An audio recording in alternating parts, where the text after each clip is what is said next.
Bonjour à tous et bienvenue, voilà l'été, et voilà en même temps que l'été, comme chaque année quasiment, puisque c'est devenu une tradition, le rendez-vous de clôture du podcast Les Résilients, ce podcast qu'on fait ensemble depuis longtemps, en tout cas 2 ans maintenant, Audrey Bouliard. C'est ça, on fête la 2e année aujourd'hui, et on fête le lancement du podcast hors série et du livre hors série. Il y a un petit livre hors série, et puis il va y avoir plein d'invités aujourd'hui.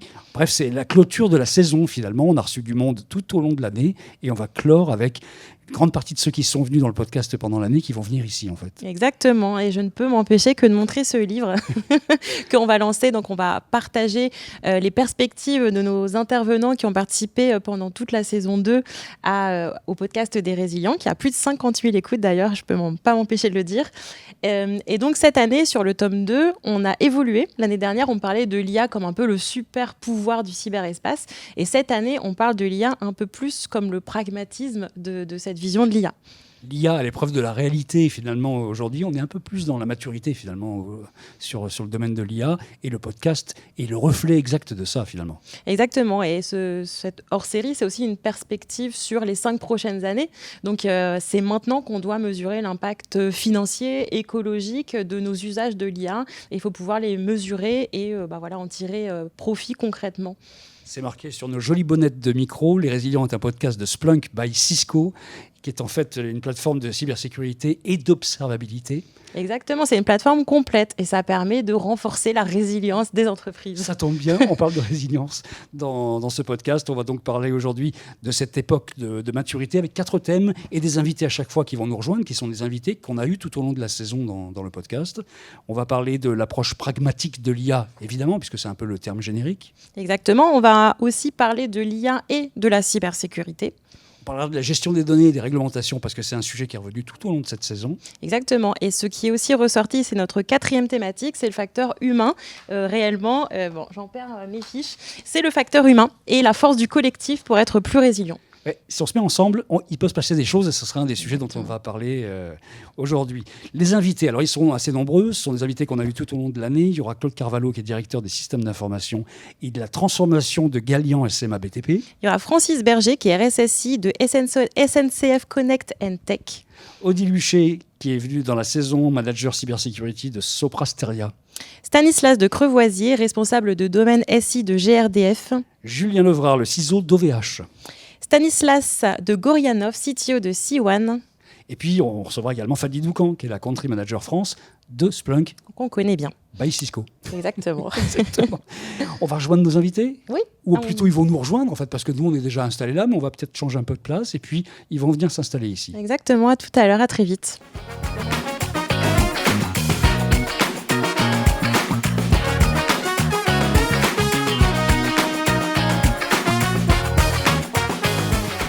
Nous ont rejoint pour parler d'une approche pragmatique de l'IA qui passe par une meilleure gestion des données. Claude Carvalho, qui est directeur des systèmes d'information et de la transformation de Galian SMA BTP. Également Francis Berger, RSSI de SNCF Connect and Tech. Stanislas de Crévoisier, là également, responsable de domaine SI de GRDF. Et puis Fanny Doucan, qui est la Country Manager France de Splunk, ou Splunk by Cisco, c'est comme on veut. Audrey, on va parler donc de cette approche pragmatique de l'IA. Et oui, l'année dernière, on s'était retrouvés à peu près à la même période et on parlait de l'IA comme super pouvoir du cyberespace. Et cette année, c'est l'heure de faire ses comptes et vraiment de se dire, mais l'IA, en fait, est-ce que ça a vraiment une valeur ajoutée ? Est-ce qu'on peut en mesurer les impacts, notamment au niveau financier, au niveau écologique ? C'est de ça dont on va parler ensemble sur cette table ronde. La première question qu'on va se poser, et on va la poser à Claude Carvalho, est-ce que l'IA va changer notre rapport à la data, Claude ? Alors oui, pour moi, clairement, ça va changer le rapport à la data. Il ne faut pas oublier que l'intelligence artificielle a besoin de données pour fonctionner. Et les pratiques qu'aujourd'hui on tolérait avec la donnée en termes de qualité de données approximative, de silos ou de données mal structurées, avec l'IA, ça va être difficilement tenable. Parce que l'IA, derrière, elle a besoin quand même d'une donnée assez fiable, propre, pour pouvoir avoir des résultats pertinents et pouvoir avoir du coup derrière, en tout cas éviter les biais qu'on peut avoir aujourd'hui avec l'IA. Et derrière, pour moi, ça va apporter d'autres sujets, en tout cas d'autres problématiques, et moi j'en suis convaincu, ça va être tout ce qui est justement données métiers, données contextuelles, c'est-à-dire que de plus en plus, on va s'intéresser à contextualiser la donnée, notamment avec le métier, donc on va justement intégrer les métiers dès le départ des projets d'IA, et c'est ce qu'on commence à faire. Et derrière, le but, c'est de ne plus chercher à amasser un volume de données comme on le fait depuis quelques années, mais plutôt d'aller sur de la qualité de données. Donc, on va aller dans une logique de data minimisation, justement de commencer à réfléchir à avoir plutôt de la donnée utile, donc de collecter moins, mais surtout collecter mieux, pour justement avoir des modèles d'apprentissage beaucoup plus pertinents côté d'IA. Donc, quali-données, on retient le terme. Hein. Audrey. Je me demandais, pour être plus précis sur ce rapport à la data, Claude, vous parliez que en fait, l'IA, c'était un petit peu le miroir grossissant de la data. Est-ce que vous voulez nous en parler un peu plus ? Oui, donc, comme je le disais, aujourd'hui, donc on a certaines pratiques, on connaît tous dans les différentes DSI. La donnée, des fois, elle n'est pas forcément fiable. Il y a des legacy et des choses qui sont un peu approximatives au niveau des modèles de données. Sur un SGBDR classique, ça peut passer, on y va, mais derrière, quand vous avez une intelligence artificielle qui a besoin de créer des modèles et d'avoir de l'apprentissage, si la donnée derrière, justement, n'est pas fiable, contrairement à ce qu'on peut avoir aujourd'hui, ça peut créer des difficultés sur le résultat attendu. Et du coup, aujourd'hui, effectivement, l'IA est un mot magique, notamment avec l'IA générative. La mise en pratique dans une entreprise, c'est autre chose. C'est-à-dire qu'il va falloir être moins générique et beaucoup plus spécifique pour pouvoir avoir des cas d'usage vraiment pertinents pour le métier. Et justement, Francis Berger, chez SNCF Connect and Tech, vous avez des cas de l'IA en production. Est-ce que vous voulez nous en parler un peu plus ? Oui, alors pour réagir aussi, effectivement, on parle d'IA, mais avant, il y avait aussi toute la partie Big Data, où on avait énormément de données. Et là, le but, c'est d'en avoir quand même un maximum pour essayer de trouver des corrélations entre un certain nombre de données. Donc là, on était plutôt côté marketing. Donc forcément, côté SNCF Connect and Tech, on a beaucoup de clients. Et du coup, il faut pouvoir envoyer des offres personnalisées à chacun d'eux. Donc ça, c'était l'IA d'il y a quelques années. Évidemment, ça continue. Là, on a plus un ajout d'un autre type d'IA qui sont du coup les LLM, les langages de modèles. Ça a commencé très fort dans le grand public avec des modèles qui étaient très généralistes, qui pouvaient vous parler des peintres du Kazakhstan au XIVe siècle. Évidemment, en entreprise, ce n'est pas forcément ça qui va nous intéresser. Donc, il y a eu différentes générations. Ça va extrêmement vite. Où après, on a été chercher des données de l'entreprise. Donc, ça rebondit tout à fait sur ce qui a été dit auparavant pour informer sur les bonnes pratiques de l'entreprise, etc. On voit depuis d'autres évolutions, générations, on va vouloir se connecter à des systèmes pour avoir de la donnée fraîche sur un client, par exemple, pouvoir dire ce client-là, il a acheté telle et telle chose. Donc, quand il nous contacte, donc notamment en relation client, on va avoir tout le contexte qui permet de répondre précisément à ce client-là. Et un petit peu plus récemment, donc là, à chaque fois, on a une année d'écart, on voit qu'on a des systèmes d'IA qui vont communiquer avec d'autres systèmes d'IA sur le SI pour orchestrer, organiser cette collecte de données et pouvoir faire des actions à la place d'eux. Donc forcément, on y reviendra un petit peu après en termes de sécurité. Ça crée des vrais enjeux. Donc aujourd'hui, en termes d'usage, par rapport à votre question, on le voit surtout sur la partie relation client, pour accélérer du coup ces masses d'interaction avec les clients. Et on le voit chez nous aussi dans l'aide aux développeurs, donc pour pouvoir développer plus vite, craquer des sujets, résoudre des problématiques en production. C'est essentiellement là où on a les premiers cas d'usage, mais on voit qu'il y a des possibilités assez importantes. Donc, comme à mon avis dans beaucoup d'entreprises, on est en train aussi de travailler sur ces nouveaux cas d'usage. Je vous propose qu'on parle de SLM, de modèles de langage spécifique, avec Fanny Dvoucan. Fanny, les SLM aujourd'hui, quel rôle jouent-ils dans ce paysage, dans les stratégies d'IA finalement, pour une meilleure gestion des coûts et puis surtout la gestion de l'impact écologique ? Alors là encore, je vais rejoindre mes camarades et surtout, je pense que c'est le signe d'une évolution extrêmement rapide des pratiques autour de l'IA, dans un souci évidemment de pouvoir rationaliser ces pratiques d'ores et déjà, puisque de modèles LLM largement utilisés, on s'est rendu compte d'ores et déjà que ces modèles-là étaient extrêmement demandeurs de ressources, que les recherches occurrées étaient étant extrêmement vaste, les résultats également étaient peut-être pas aussi précis. Et puis maintenant qu'on précise les pratiques de l'IA, on est sur des projets plus précis, avec, je pense, une meilleure définition des objectifs qu'on va atteindre, une rationalisation, là encore une fois, de ce qu'on veut faire, qui le fait et dans quel objectif. Et donc, ça va de pair avec la direction qu'on prend d'utiliser donc plutôt des SLM qui vont pouvoir réduire le champ d'action, certes. Donc on pourrait penser en premier lieu que en fait on va réduire les possibilités, mais pas du tout au contraire. Je pense que ça va permettre d'augmenter la qualité de la recherche et donc du résultat obtenu. Bien sûr, là encore une fois, ça signifie qu'on doit d'abord bien définir le champ d'action et l'objectif recherché. Donc, le SLM va être extrêmement pertinent pour un projet, une équipe, un objectif qui va être structuré.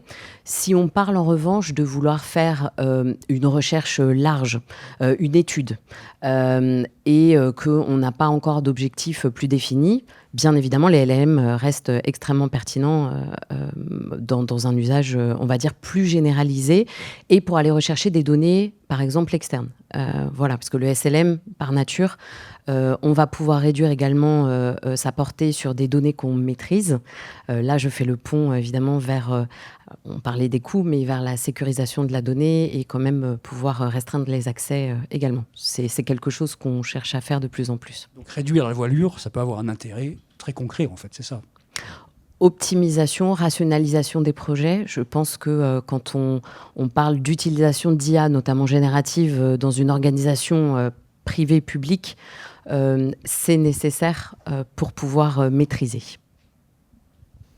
Stanislas de Crevoisier, quand on vous a posé la question de ce que sera la résilience dans les 5 prochaines années, vous avez dit que la résilience devrait se traduire par des architectures toujours plus redondantes, interconnectées et supervisées, et surtout qu'elle serait capable de s'ajuster rapidement en cas de défaillance, justement en utilisant l'IA, des IA plus sophistiquées. Est-ce que vous voulez nous en dire plus ? Alors, je travaille dans l'énergie, et l'énergie avant tout, c'est une industrie en réseau. On a des nœuds qui produisent, consomment, stockent, modifient l'énergie, et puis tout ça, c'est interconnecté par des câbles, des tuyaux, etc. Et on voit bien que si jamais l'un de ces éléments est défaillant, ça peut casser toute la chaîne. Et la seule façon de s'en sortir, c'est toujours de prévoir des routes de secours ou des solutions de secours, de backup, en cas de problème. On a eu, il n'y a pas très longtemps, un cas très, très concret avec l'Espagne, qui montre bien que les réseaux ne sont pas exempts de problèmes, et que quand ça arrive, ça peut faire très mal. Et d'ailleurs, un point très intéressant de ce qui s'est passé en Espagne, c'est qu'il a fallu attendre plus de 6 semaines avant d'avoir les premières explications de ce qui s'est passé. Et on voit également qu'il y a eu pas mal de défaillances sur la chaîne. C'est qu'il y a eu une première défaillance au départ, qui a entraîné d'autres réactions, d'autres éléments du réseau, qui a entraîné derrière des faillites en cascade. Et ça montre bien donc l'importance de savoir ce qui se passe très vite en permanence, à la fois pour anticiper les problèmes autant que possible.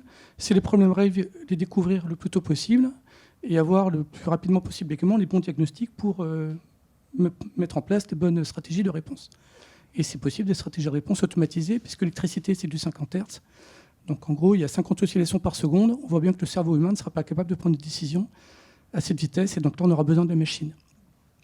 Et donc voilà, donc dans les réseaux, évidemment, plus on est capable d'interconnecter les différents nœuds, etc., et de créer du secours, et plus ce sera efficace et résilient.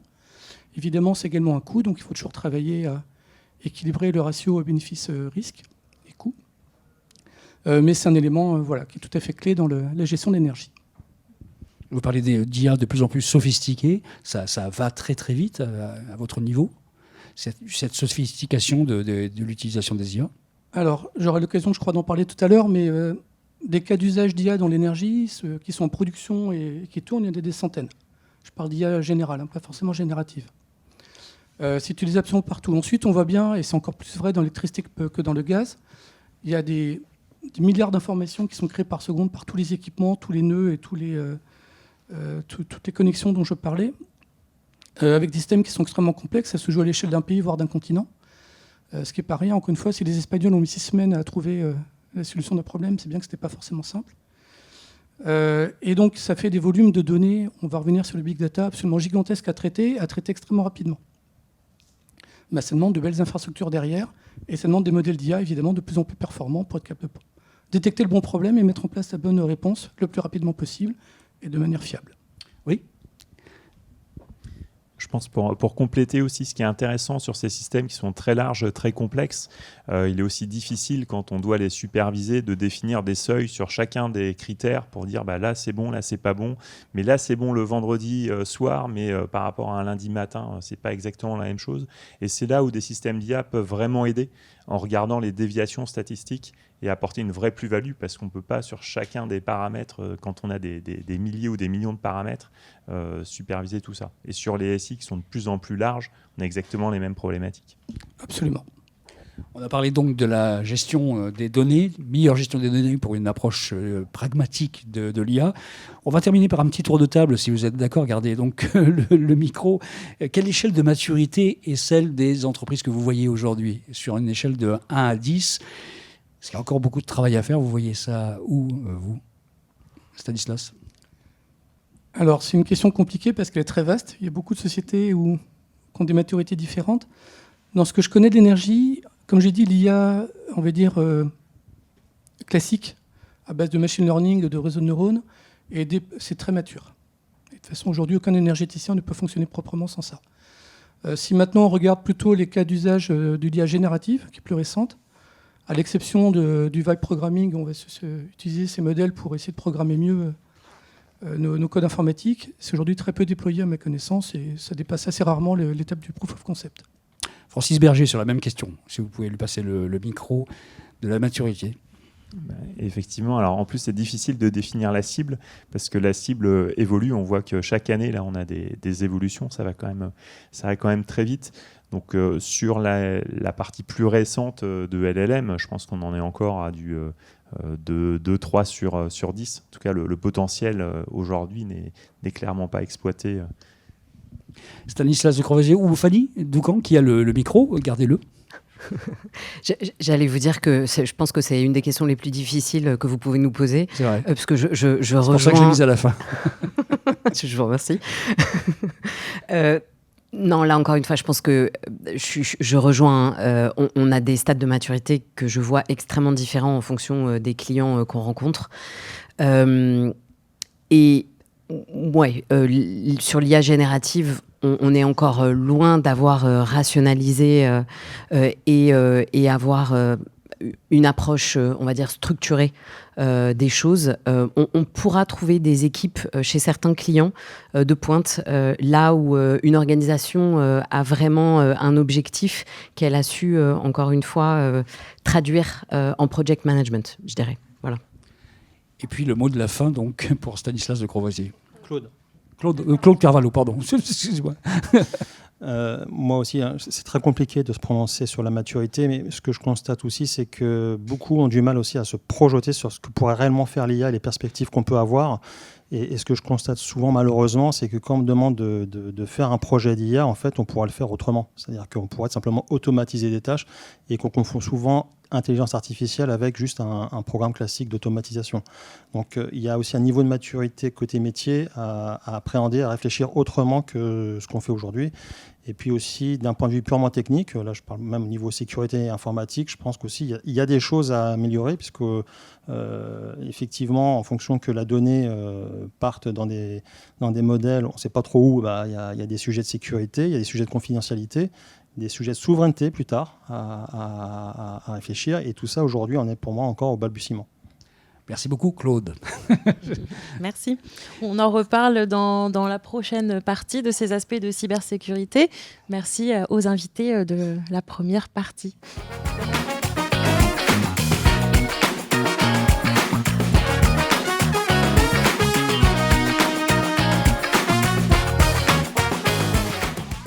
On parle de cybersécurité et d'IA. Cette fois, ils nous ont rejoint Francis Berger, RSSI de SNCF Connect and Tech, Stanislas de Croisier, responsable de domaine SI de GRDF, et Stanislas de Gorianov. On a deux Stanislas 2 sur cette table ronde, CTO de C1.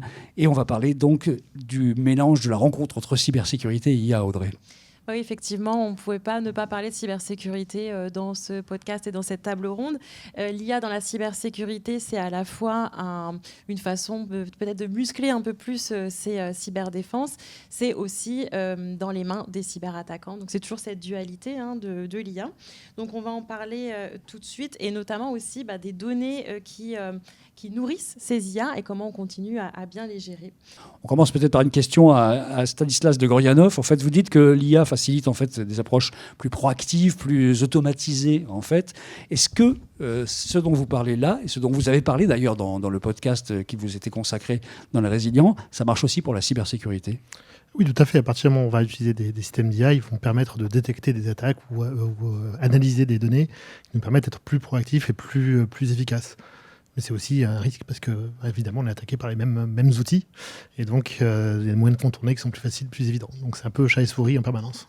Mais vous pouvez préciser proactif et automatisé, en fait, ce que vous mettez derrière ces termes-là? Alors, proactif, c'est de détecter des choses avant qu'elles arrivent. Donc, c'est tenter d'analyser un comportement, d'analyser des signes qui permettent d'éviter de se faire totalement hacker, de perdre de la donnée, d'avoir de l'exfiltration de données, ce genre de choses. Donc, c'est détecter des signes presque infimes et qui demandent beaucoup d'analyse, beaucoup de temps, si on le fait faire par un humain, et des IA permettent d'optimiser ce genre de choses-là. Justement, Francis, est-ce que vous pensez que l'IA peut aider concrètement sur la cybersécurité, par exemple, à aider les analystes à gérer les flux de faux positifs qui sont vraiment importants, ce genre de cas d'usage? Effectivement, on a un vrai défi au fur et à mesure qu'on a de plus en plus de systèmes, on a de plus en plus d'alertes. À chaque fois qu'on a un incident, en tant que bon ingénieur, on veut éviter que ça se reproduise. Donc, on va mettre en place des nouveaux mécanismes de supervision, etc. Et il y a un vrai risque de fatigue pour les équipes dans les SOC et autres. Et l'IA peut permettre justement d'éviter ce risque de fatigue en automatisant un certain nombre de tâches répétitives, en allant se connecter sur beaucoup de systèmes pour faire une analyse et mettre tous ces éléments à disposition justement des analystes, leur faciliter le travail. Et ça, je pense que c'est un vrai sujet, on en a absolument besoin. Peut-être quelque chose que je peux rajouter, c'est que l'une des forces de l'IA, c'est que si on met en place des boucles de rétroaction, c'est qu'elle peut progresser avec le temps. C'est-à-dire, si j'ai un faux positif et que je dis à l'IA, attention, c'est un faux positif, elle sera plus précise la fois suivante et ainsi de suite. Et donc, on peut rentrer dans un cercle vertueux où petit à petit, l'IA sera de plus en plus efficace. Ouais. Donc finalement, c'est bien d'avoir des incidents, ça fait apprendre. On va être positif. C'est ça. Après, l'inconvénient, c'est aussi cet avantage-là, c'est-à-dire qu'on n'a pas un système qui est déterministe. Donc, suivant la criticité du sujet qu'on supervise, ne pas avoir un système déterministe qui va systématiquement répondre de la même façon, c'est aussi un risque et on ne peut pas garantir, en tout cas par défaut. Donc après, il y a des mécanismes à inventer, à mettre en place pour s'assurer que justement, si on est sur des choses critiques, l'IA va bien détecter la chose qu'on attend d'elle. C'est justement la question que je voulais poser à Stanislas de Courvoisier. En fait, si vous parliez de criticité, quand on est dans des activités critiques, est-ce qu'on continue à faire confiance à l'IA? Alors, j'ai envie de dire, parfois, on n'a pas le choix. J'ai donné cet exemple donc, des réseaux électriques un réseau électrique, c'est globalement, vous avez des électrons qui passent par des fils à 50 Hz pour la France, et donc c'est 50 fois par seconde. Encore une fois, un humain sera totalement incapable de prendre des décisions à cette vitesse-là. Et dans certains pays, d'ailleurs, des opérations de trading pour l'équilibrage entre production et consommation électrique, il faut prendre des décisions au pas minute. Encore une fois, un humain est incapable de prendre des décisions à ce niveau-là. Et donc, même si l'IA, évidemment, n'a pas vocation à remplacer l'humain et qu'il faut qu'elle soit contrôlée, supervisée, c'est indéniable, dans certains cas, on n'a juste pas le choix. Et c'est presque un peu comme la cybersécurité. Vous avez un SOC avec des millions d'informations qui tombent. Objectivement, c'est l'IA qui est capable de vous dire « attention, là, il faut regarder ». C'est une tâche pratiquement impossible pour les personnes sur le SOC. Donc c'est vrai pour la cyber, mais c'est vrai également pour des systèmes critiques comme les systèmes énergétiques. Donc on fait confiance par défaut parce qu'il y a des fois où ça va trop vite. Exactement, et puis après on peut regarder a posteriori pour essayer de comprendre ce qui s'est passé, améliorer les choses, etc. Finalement, c'était sur ces exemples concrètement dans l'énergie, en fait, ce qu'on voyait pour utiliser l'IA à des fins de cybersécurité ou peut-être chez GRDF. Est-ce qu'il y a des choses qui sont en production dont vous voulez nous parler? Alors, de l'IA en production dans l'énergie, comme j'ai dit, il y a des centaines. Alors, GRDF, c'est du gaz. juste la distribution du gaz. Ce sont des systèmes un peu plus simples que les systèmes électriques ou les systèmes de type renouvelable, etc. On a malgré tout plein d'IA en production et qui pour nous est très importante, ne serait-ce que parce que quand on gère un réseau d'énergie, il faut en permanence s'assurer que j'ai suffisamment de production pour couvrir ma consommation. Et c'est encore plus vrai pour l'électricité qui se stocke mal. Et donc je suis obligé d'avoir énormément de systèmes, à la fois des modélisations très précises de mon réseau et des systèmes prédictifs qui sont le plus efficaces possible, parce que si je sais parfaitement combien je peux produire, combien je vais consommer, et combien j'ai en stock, etc., je peux tout à fait équilibrer mon système en mettant la marge de sécurité qui va bien. Et quand ce n'est pas le cas, c'est pas ce qui s'est passé en Espagne. Et donc, dès qu'on met en place des systèmes prédictifs, etc., comme ça, c'est de l'IA. Si je veux détecter en avance de phase des problèmes qui vont intervenir sur le réseau, j'ai également beaucoup d'IA. Tout ce qui est maintenance à la fois prédictive et réactive, c'est utilisé de façon massive.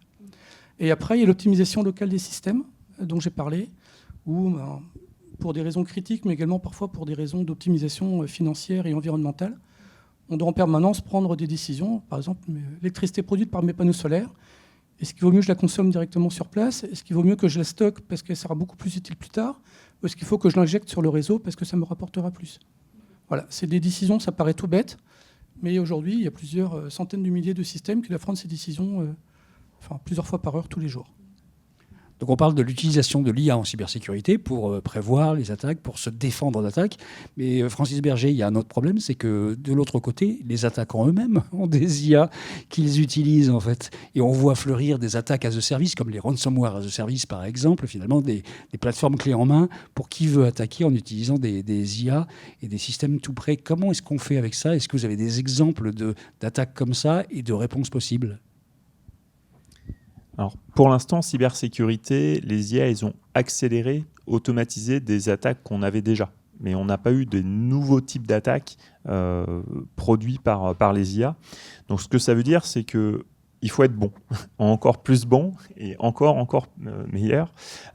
C'est-à-dire que là où on pouvait avoir, dans un certain nombre de cas, une sécurité par l'obscurité, finalement, ce truc-là, il n'est pas super robuste. Bon, ça va passer.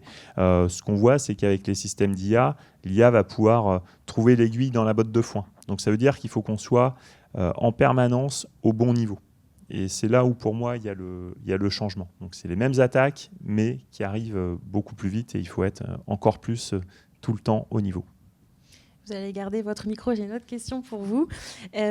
Gartner a publié pour l'Institut, 80% des entreprises intégreront l'IA dans leurs outils d'ici à 2026. Est-ce qu'on pense aussi à la sécurisation finalement de ces projets d'IA à l'intérieur des outils des entreprises? Donc ça, c'est vrai que c'est une vraie révolution qui arrive. On a souvent un vrai sujet sur qui a le droit d'accéder à telle donnée. Donc ça, surtout sur les LLM, où on se dit on va donner toutes les informations de l'entreprise. Et après, il y a une vraie difficulté pour ne redonner la bonne information qu'à la personne qui était habilitée à avoir accès à cette information-là. Donc ça, c'est un vrai défi. Mettre en place du LLM un peu brut, ça va. Dès qu'on commence à se dire qui a accès à quoi, qui peut interagir avec tel système au nom de la personne, là, on rentre sur des vraies difficultés cybersécurité, sachant que les LLM, on peut, au travers d'un certain nombre d'échanges avec elles, finalement les faire dévier, leur faire restituer des données d'entraînement. Donc, il y a un certain nombre de hacks déjà connus sur ces sujets-là. Donc, on sait dès aujourd'hui qu'on ne peut pas confier la responsabilité de la sécurisation au LLM. Donc, on a besoin d'avoir des choses autour qui vont prendre l'identité de la personne, aller chercher sur d'autres systèmes les informations de la personne pour agir en son nom, mais on ne peut pas s'appuyer sur le LLM, il n'est pas suffisamment fiable. Okay. Toutes les questions qu'on vous pose avec Audrey aujourd'hui, on s'appuie un petit peu pour vous les poser sur ce que vous avez dit dans un podcast spécial 5 ans, votre prospective à 5 ans en fait, de la résilience et donc de l'évolution des enjeux de cybersécurité et d'IA. Et puis tout ça, on le retrouve d'ailleurs dans le livre qu'on voit sur l'écran, La résilience du futur. Et justement, Stanislas de Gorjanov, une question un petit peu là-dessus, sur les questions de sécurité qui devraient peut-être être intégrées dès la conception même des solutions. Est-ce que cette notion-là on va dire de de security by design va prendre de l'ampleur vraiment dans les 5 ans qui viennent? En tout cas, il faudrait. Je ne sais pas Si, si ça va idéalement, prendre. oui. Il faudrait, parce qu'effectivement, un peu comme disaient mes confrères, il y a de plus en plus de données, de choses comme ça, et si on n'y pense pas dès le démarrage, rattraper après va être d'autant plus complexe.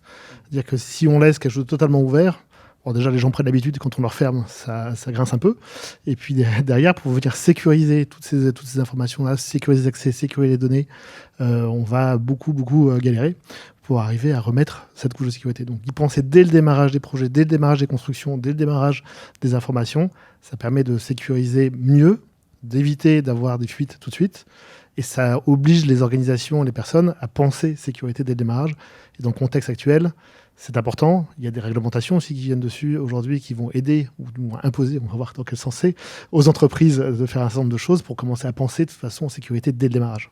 Alors si on fait du by design, on va intégrer les menaces du moment où on fait la création de la solution. Et au moment où elle sera implémentée finalement en production, il risque d'avoir de nouvelles menaces. Donc finalement, il y a quelque chose d'ambigu dans cette façon aussi d'intervenir. Oui, mais on a au moins sécurisé celle qui existe. C'est déjà un début. C'est déjà ça. Après, comment ça évolue et à quelle vitesse ça évolue, c'est un peu le problème des métiers de l'informatique en général. Ça va très très vite, il faut s'adapter tout le temps. Mais si on a déjà commencé à y penser au démarrage, ça aide quand même, quoi qu'il arrive. Donc la sécurité par design va de toute façon freiner des attaques, freiner des fuites de sécurité, des fuites d'informations, freiner un certain nombre de choses. Et il faut tous les jours remettre l'ouvrage sur le métier parce que ça évolue très très vite, il faut s'adapter tout le temps. Justement, j'ai une dernière question. Vous pouvez la prendre si vous le souhaitez.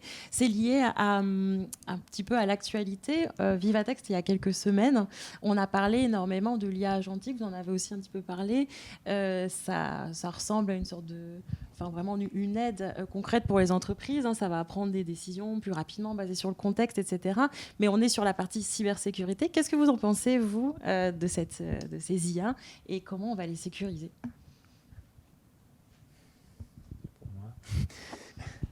Effectivement, c'est à la fois inquiétant et passionnant. Donc on a vraiment des modèles à inventer. Je pense qu'aujourd'hui, on est quand même plutôt au début de cette partie-là. Donc il faut y aller progressivement. Il faut faire des tests et puis mettre en place. Là, on voit il y a quand même des mécanismes qui se mettent autour. Il faut partir du principe que notamment les LLM, ils peuvent être compromis, peuvent être dans les mains d'une personne malveillante et se poser la question, ok, si ça se passe, jusqu'où l'attaquant peut aller ? Est-ce que c'est acceptable, pas acceptable ?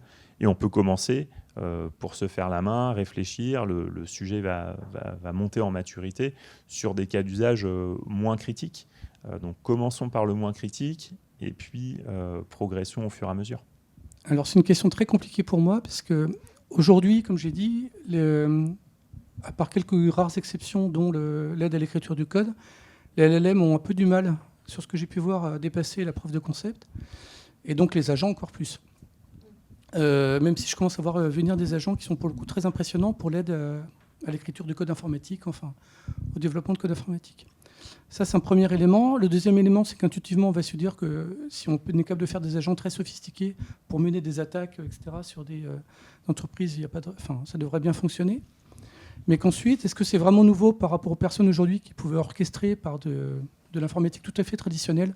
Et je reviens à ce qui était dit la fois précédente, c'est aujourd'hui, l'IA, quelque part, c'est une extension du logiciel tel qu'il existe aujourd'hui, de plein de choses qui existaient déjà. Et parfois, d'ailleurs, l'IA pouvait tout à fait être remplacée par des règles expertes relativement simples. Donc aujourd'hui, quelqu'un qui veut attaquer est tout à fait capable de faire des programmes relativement complexes qui se comporteraient comme un agent. Alors l'agent pourra utiliser la LLM, il y aura peut-être quelque chose supplémentaire, mais c'est plus une extension qu'une révolution, de mon point de vue. Je peux me tromper. Stanislas, le deuxième Stanislas de Gorjanov, votre mot là-dessus, sur l'IA agentique ? Comme on disait, je rebondis un petit peu sur ce que vous disiez. Oui, mais il y a de plus en plus de gens qui peuvent le faire puisque c'est plus accessible. Il y a, notamment quand on prend la génération de code, des gens qui ne savent pas coder aujourd'hui peuvent générer des choses, peuvent générer des programmes, peuvent générer des attaques, alors qu'ils n'y auraient jamais pas forcément pensé avant, ou ils n'auraient pas eu la capacité donc le volume de personnes capables de venir générer des choses a considérablement augmenté. C'est-à-dire que tout le monde est développeur, ou presque. Donc tout le monde peut commencer à créer des programmes. Merci beaucoup à vous trois. C'était le gang des chemises bleues qui est venu nous rejoindre pour parler cybersécurité et IA.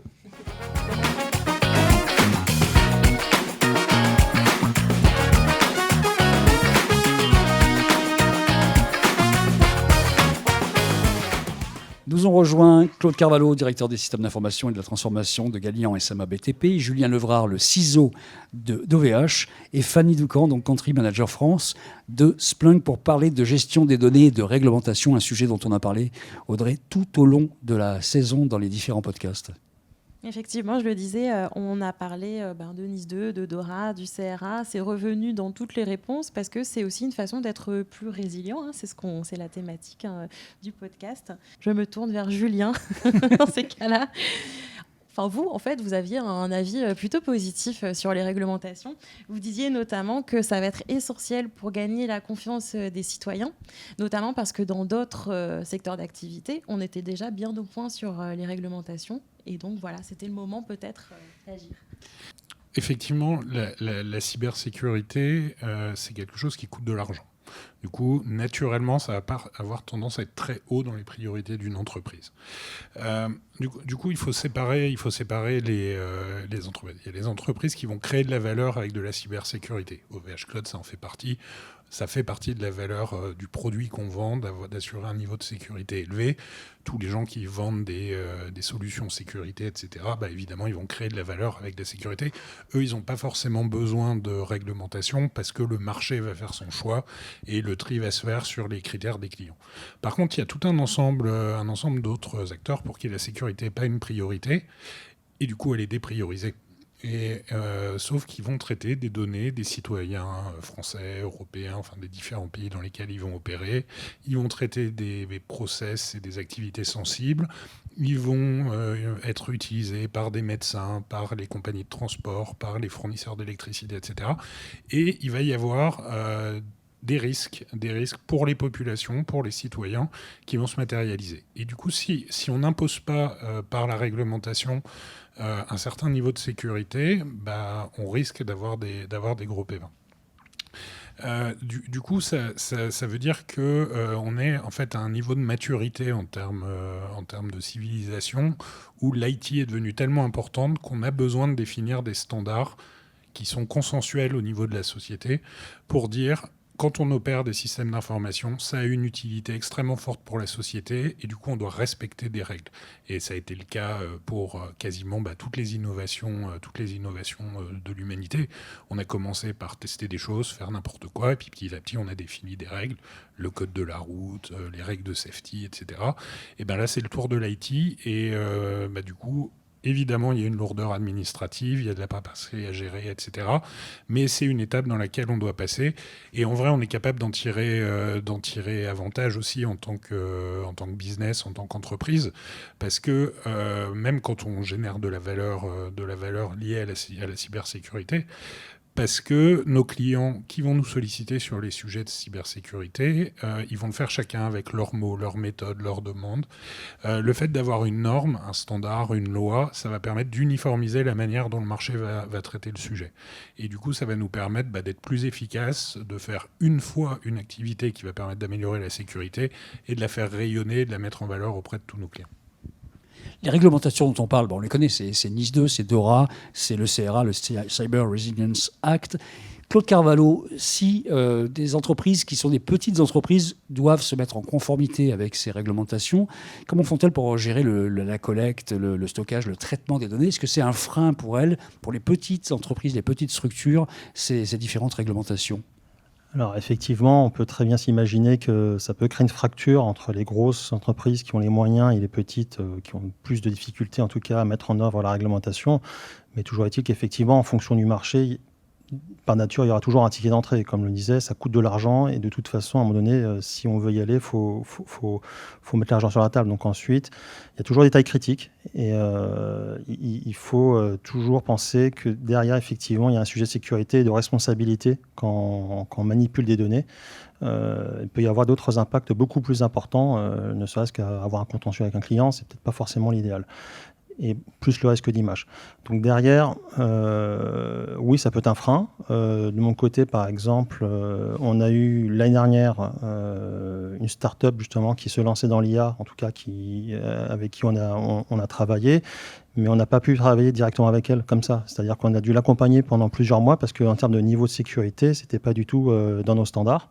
Et il a fallu du coup l'accompagner et l'aider justement à lever le niveau pour pouvoir commencer à travailler avec elle. Donc il y a aussi une forme de mentorat, on va dire, pour les vraiment toutes petites structures, pour pouvoir les accompagner et grandir ensemble. Donc oui, ça peut être un frein, ça peut être vu comme un frein, mais pour moi, c'est même plutôt bénéfique et ça structure et ça professionnalise en tout cas les acteurs sur le marché. Donc c'est une montée en gamme que doit tout à faire fait. l'ensemble du secteur, en fait, en commençant par les plus petites entreprises. Exactement. Oui, une question pour Fanny. On travaille toutes les deux chez Splunk. Donc, je sais qu'on a lancé une étude récemment qui était sur la gestion des données, particulièrement pour les entreprises françaises. Et il y avait une partie justement sur les réglementations et comment ces entreprises à qui on a posé la question, comment elles réagissaient à ces réglementations. Est-ce que tu peux nous en parler un peu plus ?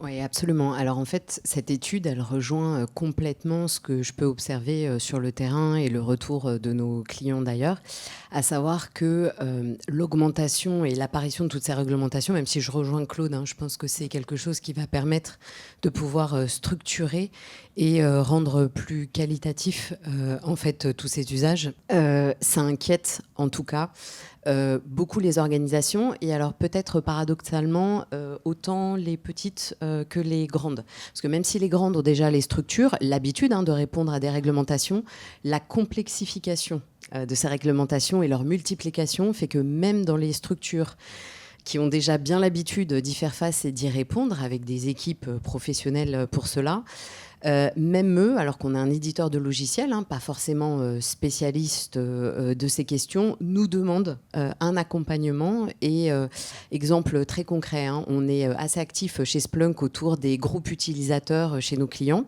On aime bien que ces groupes utilisateurs répondent à leurs questions, à leurs attentes. La dernière fois que j'ai pu poser la question à des clients sur quels étaient le premier sujet qu'ils souhaitaient aborder, la réglementation. C'est peut-être la première fois qu'on ne me demande pas des sujets technologiques, purs et simples. Donc ça, c'est la première chose. Cette étude, cela étant dit, là encore une fois, ça rejoint beaucoup de choses qu'on a déjà dites, montre que ces appréhensions face aux réglementations, le sujet est complexe, attention, je ne veux pas le minimiser, mais là, encore une fois, on rejoint encore la manière dont on l'aborde. C'est une question de structurer et de pouvoir s'organiser par rapport à cette, je pense qu'on l'a tous dit, cette exigence, en fait. Au final, la réglementation n'est qu'un cadre. Je pense qu'on a tous été d'accord pour dire qu'il était important et nécessaire de pouvoir réglementer. Parmi toutes les réglementations que j'ai citées, enfin les trois principales, on va mettre l'accent peut-être sur DORA, Claude Carvalho. Qu'est-ce que ça dit DORA ? Est-ce que vous pouvez nous faire un point là-dessus et sur la responsabilité des entreprises finalement aujourd'hui dans ce nouveau cadre vis-à-vis des données des clients ? Alors DORA, effectivement, ça a été mis en œuvre en 2025. Donc c'est une directive européenne qui se focalise sur le secteur financier et qui lève le niveau d'exigence en termes de résilience sur les entreprises du secteur. Côté client, en fait, pour faire simple, en tant qu'entreprise, on doit s'assurer que les données clients on doit assurer en tout cas la confidentialité des données, également leur disponibilité, et même en cas de crise majeure. C'est-à-dire que même si on a un incident, on doit pouvoir garantir à nos clients que les données sont toujours là et disponibles et accessibles pour eux. Donc en fait, il n'y a rien de révolutionnaire sur la résilience. Là où ça va changer un peu le braquet, c'est qu'on est aussi responsable de toute la chaîne de sous-traitance. C'est-à-dire qu'aujourd'hui, maintenant, en tant que moi, je pense dans mon entreprise en tant qu'assureur, on est vraiment responsable de la résilience aussi en termes avec nos fournisseurs. Donc si demain j'ai un problème, un fournisseur qui est défaillant, par exemple une fuite de données, jusqu'à présent, éventuellement, je pouvais m'en laver les mains. Demain, c'est plus possible. En tout cas, avec Dora, c'est plus possible. C'est pour ça, par exemple, je disais tout à l'heure, la start-up qu'on a accompagnée, on ne peut plus faire semblant on ne peut plus chercher à innover et ne pas regarder comment elle gère la sécurité, comment elle va fiabiliser sa résilience. On est contraint, en tout cas par la réglementation, en tout cas en tant que client, donneur d'ordre, de vérifier vraiment toute la sous-traitance et on est responsable de tout cela. Vous nous avez parlé, vous, dans le podcast qui vous était consacré, d'écosystèmes de confiance. Est-ce que, selon vous, les réglementations poussent ces écosystèmes de confiance à naître ou est-ce que ça peut être un frein à un moment précis ? Alors, en tout cas, la volonté, c'est plutôt d'aller vers la confiance, justement. C'est de pouvoir créer, effectivement, cet écosystème, de pouvoir, entre guillemets, standardiser ce que je disais tout à l'heure, de pouvoir je pense par exemple notamment dans le cadre européen, pouvoir se parler entre différents acteurs et avoir un logage commun, en tout cas avoir les mêmes règles du jeu. Donc ça, c'est très important. Ensuite, derrière, la réglementation, pour moi, elle est aussi là justement pour pouvoir donner un cadre, pouvoir faciliter, en tout cas, donner la confiance justement sur la partie, ce qu'on disait tout à l'heure, vis-à-vis du client. C'est-à-dire qu'à partir du moment où on est capable de respecter la norme, la réglementation, de fait, vous créez un climat de confiance vis-à-vis de vos clients, de vos partenaires, puisque vous, justement, vous respectez le jeu. Ensuite, les travers que je vois, moi, derrière, éventuellement, c'est qu'il peut y avoir aussi une conformité de façade, c'est-à-dire qu'il faut faire attention, c'est-à-dire que ça peut être tellement lourd pour certains qu'ils font semblant d'être conformes, et ensuite, ils passent à autre chose, et puis, malheureusement, des fois, on peut le voir derrière, c'est une fois qu'il y a les incidents qu'on voit que c'était pas forcément clean. On va rebondir sur cette notion d'écosystème de confiance et élargir le spectre finalement, dézoomer et au niveau de la planète, quand on est à l'échelle internationale, qu'est-ce que ça donne de vouloir créer des écosystèmes qui sont globaux, qui sont des écosystèmes de confiance, avec des règles totalement différentes. Est-ce que c'est un casse-tête Julien, vous avez un mot à dire là-dessus ? Bah, effectivement, le mot écosystème, il veut dire beaucoup de choses à la fois. On parle d'écosystème technique, on va définir des normes, des standards, typiquement sur les formats d'échange de fichiers, sur les technologies, etc. Et du coup, les entreprises qui vont bien fonctionner ensemble, c'est celles qui vont utiliser les mêmes standards.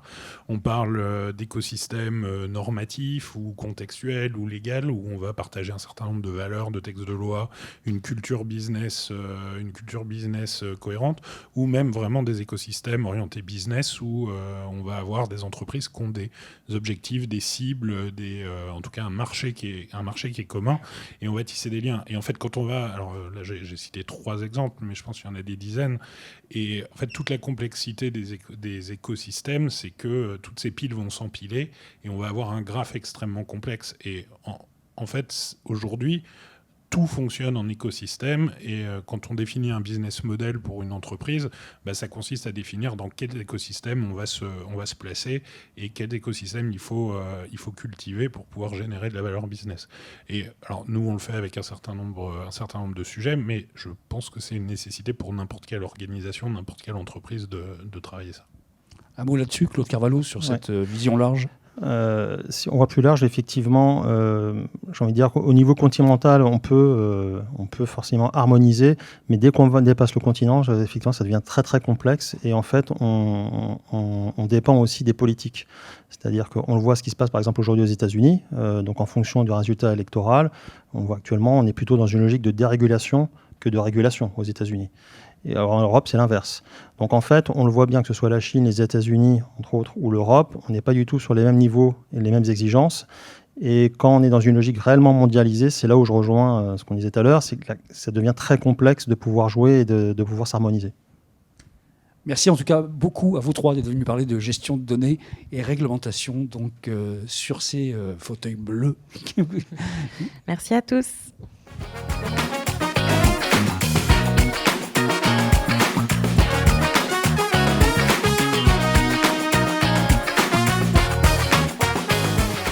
Alors en effet, je le disais, la résilience passera sans doute par l'humain. Et déjà pour commencer, Odile, parce que il est vrai que la majorité des incidents et des violations de données impliquent d'une manière ou d'une autre, en fait, l'humain. Est-ce que vous voulez en parler un peu plus ? Oui, merci beaucoup. En fait, la première réponse qui me vient en tête, c'est la sensibilisation. La sensibilisation joue un rôle crucial dans l'écosystème de la cybersécurité. Pourtant, il y a quand même un paradoxe parce que nous déployons des moyens colossaux en termes de financiers, aussi moyens humains pour sensibiliser. Et les statistiques nous disent le contraire parce que les attaques cybercriminelles explosent, elles sont complexes, de plus en plus sophistiquées et utilisent même des techniques de pointe. Je pense que pour ça, les cybercriminels ont compris que le pouvoir, surtout de l'ingénierie sociale, sur nous, et les tactiques de manipulation qu'ils utilisent sont liées étroitement aux schémas comportementaux humains.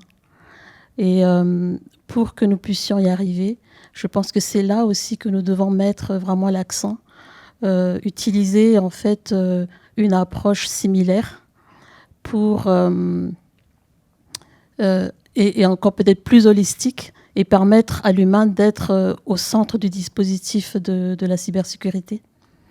Et que nous devons vraiment repenser notre façon de sensibiliser. Peut-être nous inspirer des principes des sciences comportementales et permettre à l'humain d'agir plutôt que de subir. Odile Luchet, vous êtes manager cybersécurité de Sopra Steria. On ne vous a pas présenté, donc autant le faire dans cette partie consacrée donc, au facteur humain et à la force du collectif. Il y a également Francis Berger qui nous rejoint, RSSI de SNCF Connect and Tech. Claude Carvalho, directeur des systèmes d'information et de transformation de Galian SMA BTP. Et puis Stanislas de Crevoisier, des responsables de domaine SI de GRDF. Francis Berger, vous parlez de radar à biais cognitif. En tout cas, vous en avez parlé, vous, dans le podcast. C'est quoi le radar à biais cognitif et comment est-ce qu'on tire l'antenne? Parce que là, j'ai du mal à le mettre en place parfois. Effectivement, les humains ont un certain nombre de biais cognitifs qui vont finalement se révéler un petit peu en permanence, mais qui vont être exacerbés dans des périodes de crise où finalement, sous stress, on va avoir un nombre de sujets qu'on va pouvoir traiter en parallèle qui va se réduire. On va basculer dans un mode un petit peu animal de réaction, où du coup, on va vouloir avoir des solutions tout de suite. On va sauter sur des solutions qui sont pré-mâchées, qui vont correspondre à ce qu'on a déjà vécu auparavant, en occultant tous les éléments qui viendraient casser cette référence-là. On parlait tout à l'heure d'écosystèmes, de partenaires. On va avoir aussi tous ces biais cognitifs qui vont nous faire dire que finalement le problème il n'est pas chez nous, mais il y a quand même de grandes chances qu'il soit chez le voisin, parce que ça va nous apaiser, en fait, nous rassurer. Donc ces biais cognitifs-là, beaucoup d'RSSI finalement viennent de la technique, n'en ont pas forcément conscience, mais plus on va être dans des situations tendues, dans des écosystèmes avec des gens qu'on ne connaît pas trop. On a parlé juste un petit peu avant, les chaînes de valeur sont de plus en plus éclatées, avec des partenaires un petit peu partout. On va devoir, dans des situations de crise, travailler avec des gens qu'on ne connaît pas. Et du coup, tous ces biais-là vont ressortir. Donc il faut à minima en avoir une première sensibilisation pour être capable de les détecter et après essayer évidemment d'y faire face. Bon, l'existence du radar, évidemment, c'était plutôt un trait d'humour et c'était un vœu pieux, en fait. Je crois même que c'était une des fonctions que vous auriez aimé avoir de super-héros de la résilience, en fait. On va rester sur la notion de gestion de crise. Claude Carvalho, vous disiez, il faut aussi se méfier de cette idée de key people qui pourrait en fait nous sortir des situations inextricables, et quand ils sont plus là, on ne sait plus comment faire. Oui, effectivement. Donc moi, au travers de ma carrière, j'en ai croisé beaucoup, comme je pense beaucoup d'autres. Donc les fameux key people, donc des ressources clés.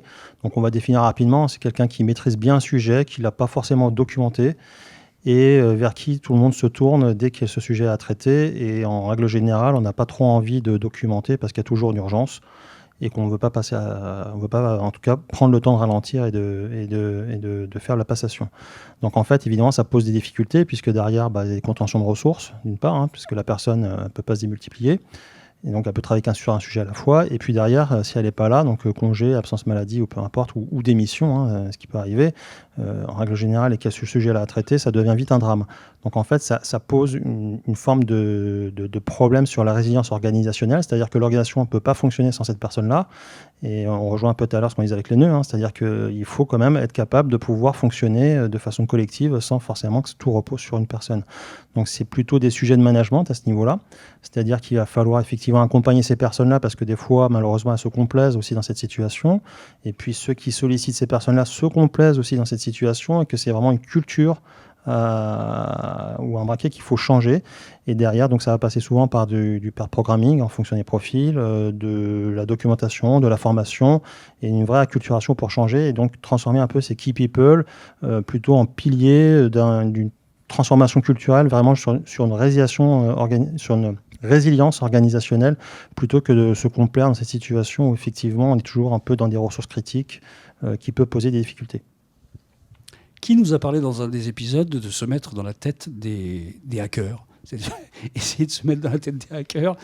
En fait, Stanislas de Gorienov, qui n'est pas sur le plateau, Oui. mais effectivement, on dit, voilà, on a des biais cognitifs en tant que personnes qui se font attaquer, mais est-ce qu'on peut aussi se mettre dans la tête des personnes qui nous attaquent? Et donc de rentrer dans la tête des hackers, est-ce que ça, c'est quelque chose que vous faites parfois, d'essayer de vous projeter dans ce que finalement un hacker essaierait de faire? Oui, je pense que lorsqu'on fait des analyses de risque, notamment dans la méthode des BioCRM, donc je pense que dans cette méthode, on nous demande, en tant qu'analyste risque, de nous mettre dans la tête des cybercriminels et de savoir comment et créer en fait des scénarios sur lesquels on peut avancer, et on peut aussi trouver nous-mêmes, si j'étais hacker, comment je ferais.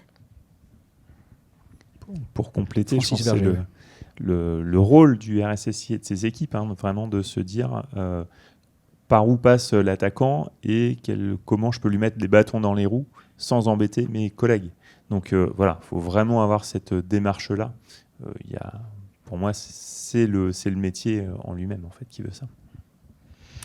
Stanislas de Crevoisier, vous nous avez parlé de résilience humaine et résilience IT comme étant finalement assez proches. Est-ce que vous voulez nous parler un peu plus de ces relations qui se créent en fait et qui permettent en fait de pouvoir rebondir lorsqu'il y a des menaces ou des attaques? Alors tout à fait. Je crois que on est tous d'accord ici pour dire que le monde actuel est plein de surprises. Il y a plein de choses qui paraissaient vraies hier et qui ne le sont pas forcément aujourd'hui. Les anglo-saxons ont même inventé un mot pour ça, qui est VUCA, pour volatile, incertain, complexe, ambigu, pour décrire le monde actuel. Et les exemples sont foison, du Covid en passant par les guerres commerciales, les guerres malheureusement, les changements d'alliance, ainsi de suite. Et par rapport à ça, il y a une anecdote professionnelle qui m'a beaucoup marqué. Il y a une douzaine d'années, je quittais une start-up dans l'énergie pour entrer dans un grand groupe qui était Engie. Et le patron de la filiale d'Engie qui m'accueillait m'a donné comme objectif de passer un jour par semaine, ce qui est comme pas rien, à développer mon réseau en dedans et en dehors de l'entreprise. Alors au départ, évidemment, je n'ai pas tout compris. Et après, c'est probablement l'un des tout meilleurs conseils professionnels qu'on m'ait jamais donné. Parce que quand la vie est pleine de surprises, que ce soit dans le cadre professionnel, amical, familial, etc., être capable de très vite se reposer sur des personnes qui peuvent donner des conseils, qui peuvent soutenir, qui peuvent ouvrir des portes, etc., c'est absolument clé et essentiel.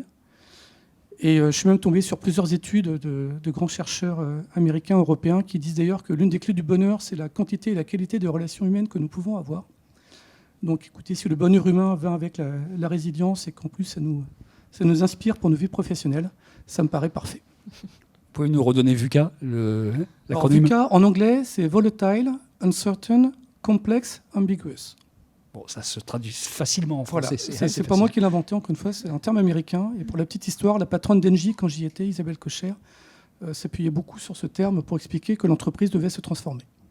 Puisqu'on parle de collectif, d'aller vers le collectif, en fait, il faut collaborer avec tout l'ensemble des fournisseurs, il faut partager les bonnes pratiques, il faut mutualiser les retours d'expérience, en fait, et l'avenir donc de la cybersécurité, je pense que vous êtes d'accord avec ça, Odile Duché, sera dans le collectif. Et vous-même, d'ailleurs, vous avez vécu une expérience de résilience quand vous étiez côté fournisseur. Vous pouvez nous raconter ça?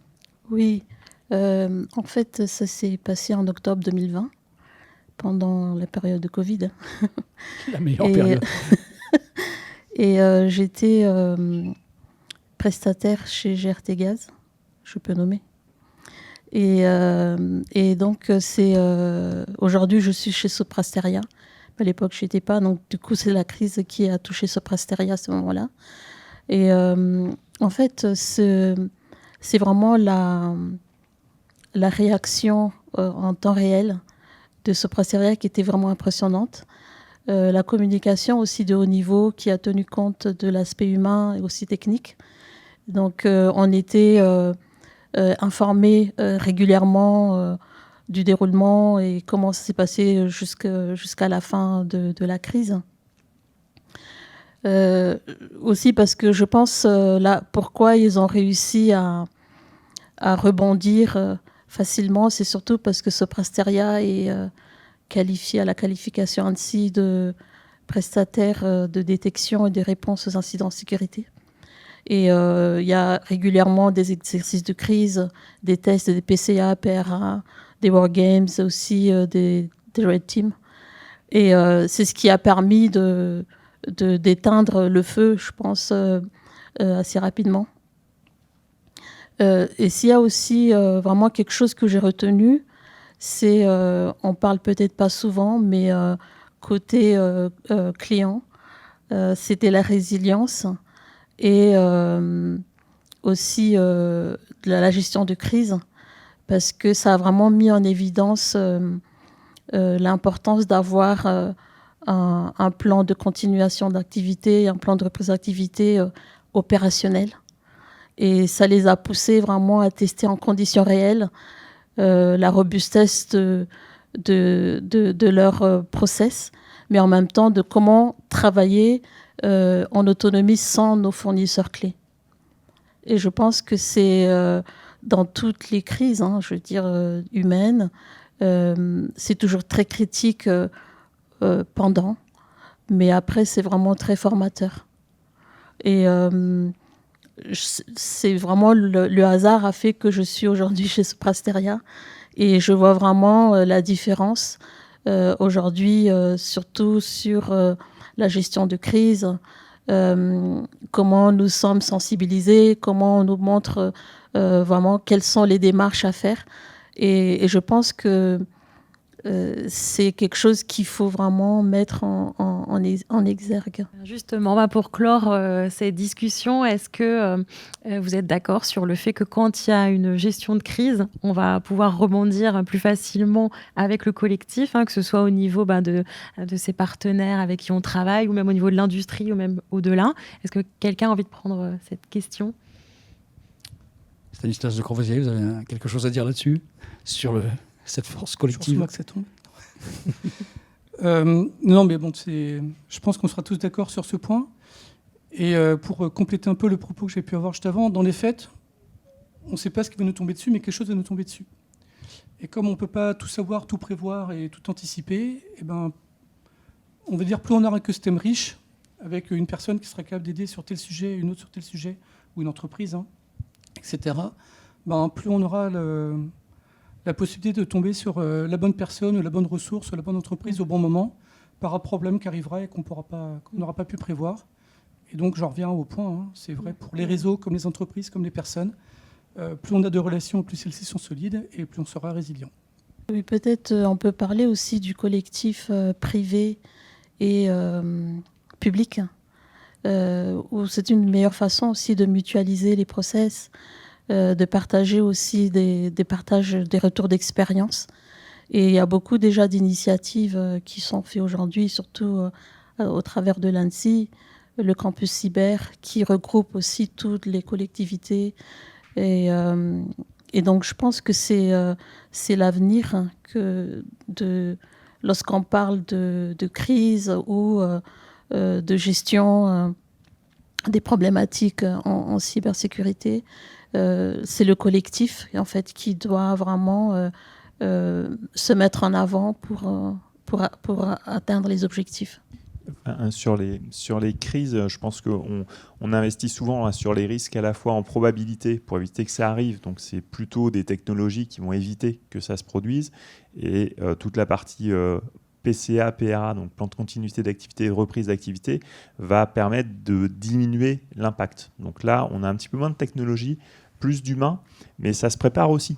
Effectivement, on ne sait pas ce qui va nous tomber dessus. Par contre, il y a des invariants. On sait qu'on va avoir besoin d'avoir des cellules de crise. On sait qu'on va avoir besoin de personnes qui savent se parler dans des périodes de stress intense, etc. Donc l'important, c'est de s'entraîner avec des situations les plus variées possibles, justement pour ne pas être dans un cadre toujours le même, mais de varier vraiment le plus possible ces scénarios-là. Et donc, on peut vraiment s'y préparer parce qu'on a dit, oui, après une crise, on en ressort plus fort. Il y a quand même un certain nombre d'entreprises qui n'en ressortent pas. Donc voilà, c'est un vrai enjeu aussi de survie des entreprises. Le mot de la fin, Claude Carvalho. Alors, pour compléter et finaliser, effectivement, le collectif, il est essentiel pour gérer les crises. La vraie question, c'est pas quand est-ce qu'une crise va arriver, c'est plutôt quand est-ce qu'elle va arriver. Parce que de facto, on aura tous un jour ou l'autre une crise à gérer. Et effectivement, dans les phases plus de calme, il est important de s'y préparer et effectivement de développer un collectif, de bien se connaître, parce que c'est au moment de la crise, c'est plus dans une logique de réflexe et d'action immédiate, de décision très courte à prendre. Et là, du coup, on n'aura pas forcément le temps, effectivement, de chercher à mettre en place des situations où... Donc, c'est vraiment une logique de traiter une opération en gestion de crise, sous pression, sous stress, nécessite vraiment un collectif à développer en amont. Donc voilà, on a bien compris, le message final, c'est que le collectif, c'est essentiel, mais ça se prépare en fait. On n'invente pas à l'instant T quand on en a besoin, il faut créer son propre écosystème de prévention et de réaction. Merci à vous 4 d'être venus pour nous parler donc de la force de l'humain et du collectif en matière de cybersécurité.